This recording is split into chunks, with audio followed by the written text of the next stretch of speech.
Good afternoon, everyone. Everyone here, the commissioners and New Yorkers at large watching our meeting. Due to the state of emergency declared by Governor Hochul, this board meeting of the Public Campaign Finance Board will be meeting remotely pursuant to the provisions of the Open Meetings Law. So to begin with the minutes, we have minutes from both the October 25th, 2022 meeting and December 15th, 2022 meeting. Is there a motion to accept the minutes from October 25, 2022 and December 15th, 2022? So moved. So moved. Thank you. Do we have a second? Do we have a second? Anthony, the seconds. Those in favor? All those in favor? Aye. Aye. Aye. Aye. Any opposed? I have a vote of 7-0. The motion is adopted. Thank you, everyone. We'll move on to unit updates. We have co-directors Cheryl Kauser and Carl Zeilman will report for us. I guess starting with Cheryl. Perhaps Cheryl Kauser? Or is it Carl? Good morning. Carl is going to kick us off, and then I will jump in after his portion is done. Carl? Okay. Sure. Commissioner, do you want us to announce who's in the room for you? Oh, we were going to do that, weren't we? Shall we do that? Yes.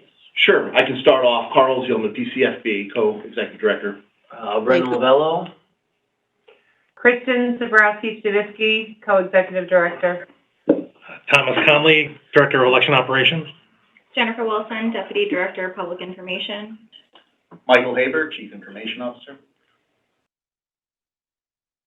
So I can begin with my unit report, Madam Chair. Thank you. So since the start of PCFB that launched back on November 9th of 2022, currently as it is today, we have 21 candidates registered in the PCFB program. I'll give you the breakdown as follows. We have one statewide candidate for state comptroller, 6 state senate candidates, and 14 state assembly candidates. 12 of the 21 who are currently registered have applied to be participating candidates into the program. As of this report this morning, our audit team has assisted 7 of those 21 in successfully terminating their previous existing committees. All of this information is publicly reported as soon as we receive registration and applications, and is processed and posted to the PCFB.ny.gov website. Since January, the PCFB call center has received 30 phone calls and 5 email inquiries about the program. I'm going to move to outreach. Our handbook was issued on March 8th. It is currently being emailed to all of the registered committees, posted on the PCFB website, and also posted to our social media platforms. PCFB staff has presented and attended a number of events over the past following months to educate interested parties about the PCFB program. In addition to members of our state Senate and Assembly, PCFB presented at the New York State Election Commissioner Association Conference back in January. We've also conducted training seminars, it's a webinar, if you will, to the Election Commissioners Conference and its attendees. We hosted a booth at the New York State Association of Black, Puerto Rican, Hispanic, and Asian Legislators Conference back in February. We're currently working as a team here to look at additional events into the future for outreach, including the New York State Fair and Western New York candidate trainings. Our media campaign ended in January. This campaign, which was assisted by the op-ed media group, included banner ads in Gotham Gazette, the Empire Report, and also posted in the city and state. Since the end of the advertising campaign, there has been a significant decrease in website visits and social media impressions, and I'm going to share with you some of those stats. In January, for our website stats, we had 30,720 visitors to that site. In February, that was reduced down to 2,453. And in March, 852 unique visitors to that website. For our social media followers, platforms, if you will, on Twitter, we currently stand at 69 followers. In January, we had 1.62 million impressions. In February, we saw that reduction as well to 1,068, and now currently in March, a slight uptick to 1,122 impressions. Staying with Twitter, we have 14 posts in January, and back in February, we had 17. Moving on to our Instagram page, we have a total of 54 followers currently. Again, we had the highest amount of impressions in January. That coincided with our media outreach initiative, and that stood at 439,915 impressions. In February, that was reduced down to 36, and in March, we stand currently at 41.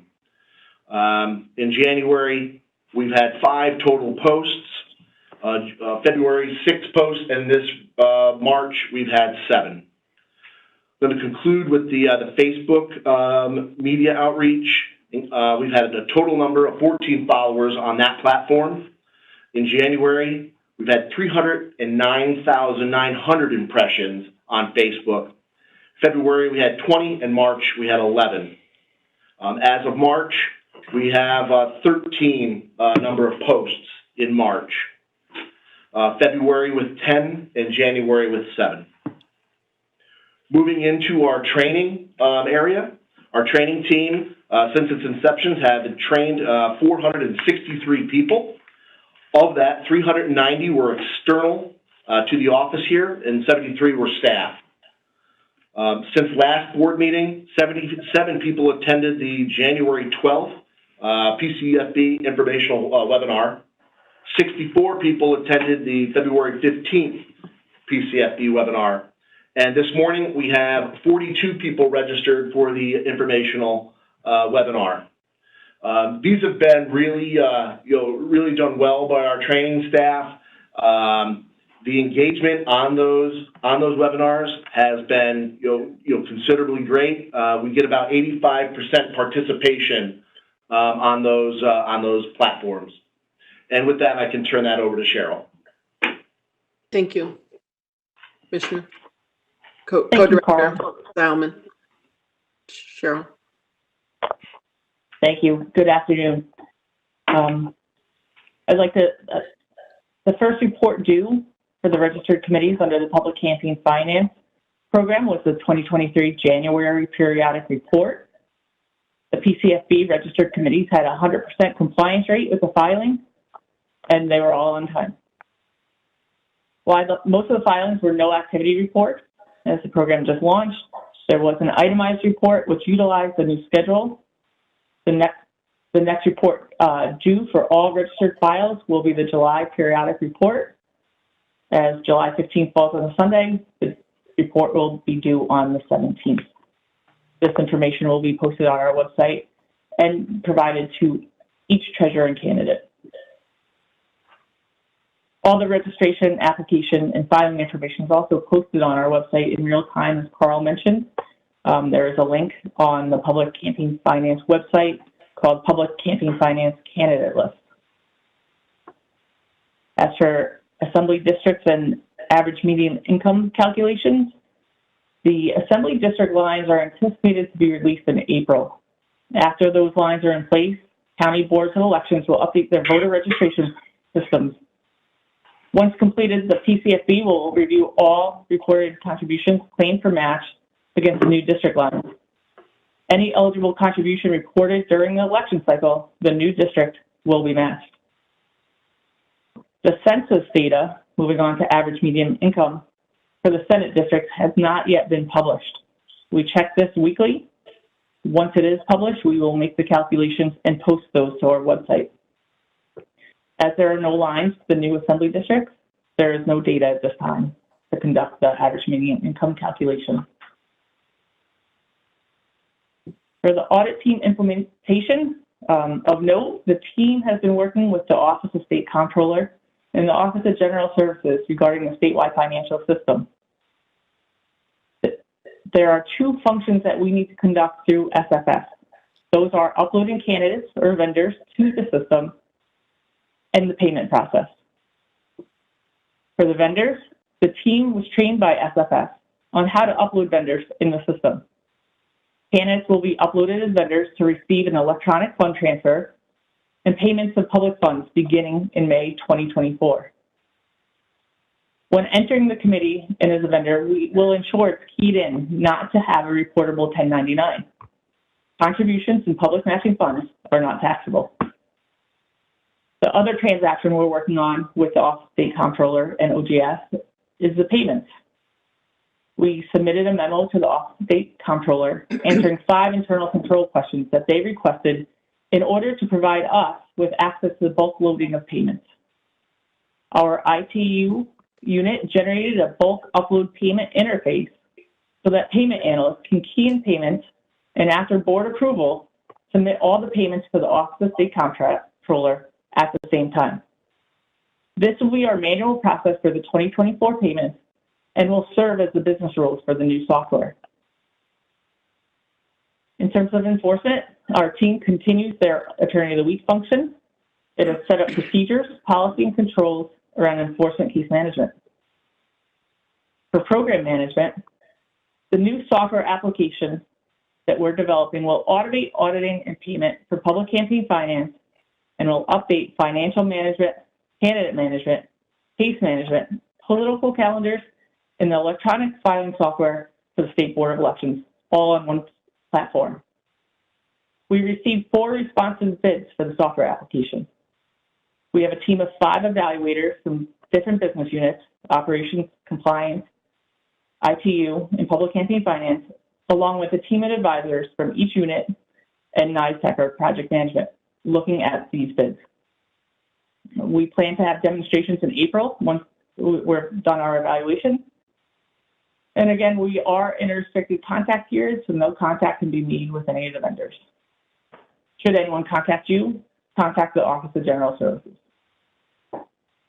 In terms of space planning, we received bids back due tomorrow, March 15th.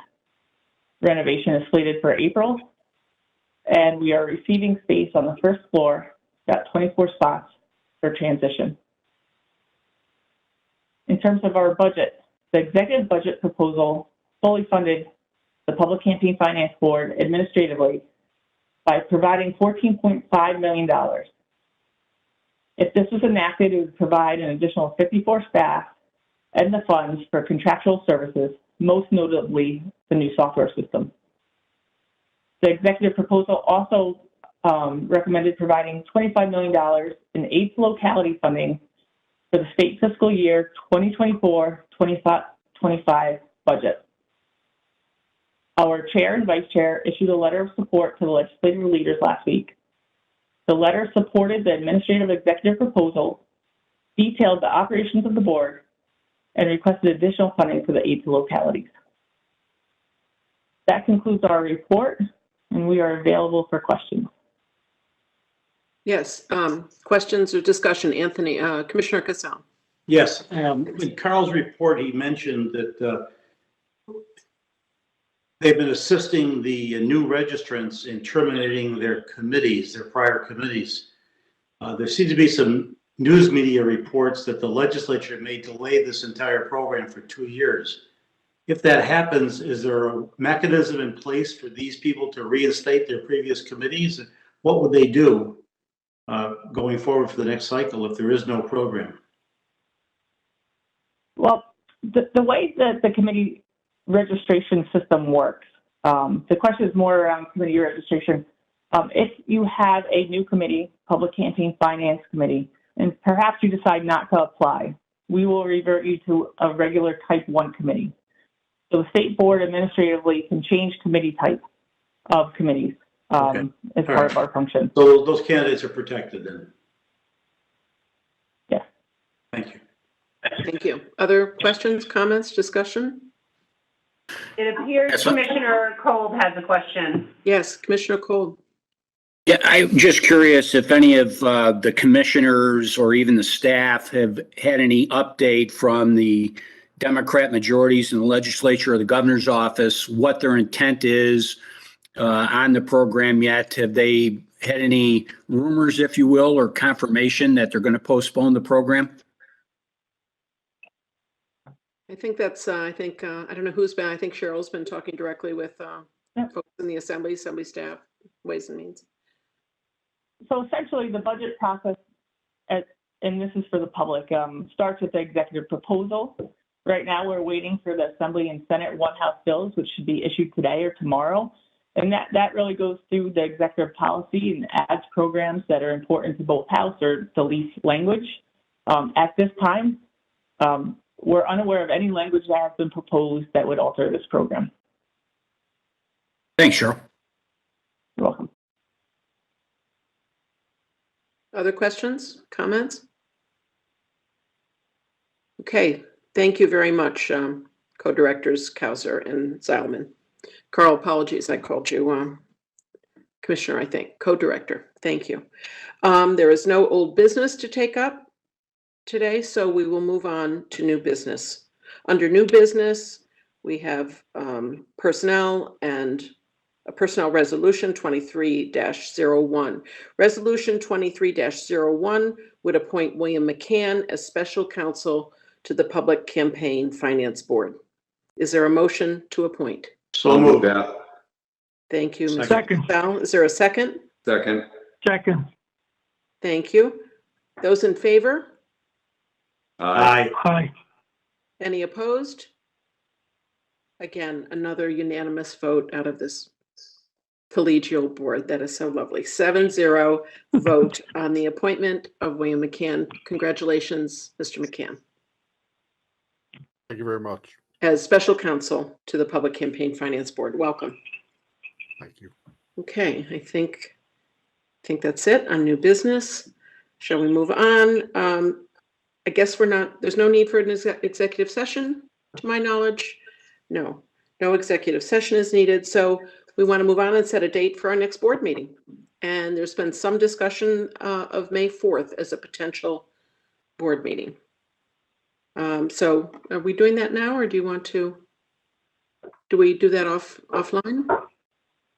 Yeah, I just ask, we have to do this in conjunction with the state board meeting as well, or we'd like Yes. to at least. So I'm just suggesting maybe we wait and make Great. sure we get a consensus with everybody on both ends, because different boards may have different needs, so. Sure, that makes sense. I know there are going to be constraints on our end in May as well, so it may be hard to find a date, but we'll work at it offline. Thank you. Is there a motion to end our public meeting? So moved. Thank you, Mr. Spano. A second? Second. Those in favor? Aye. Aye. Aye. Any opposed? Thank you very much. The meeting is adjourned. Thank you all.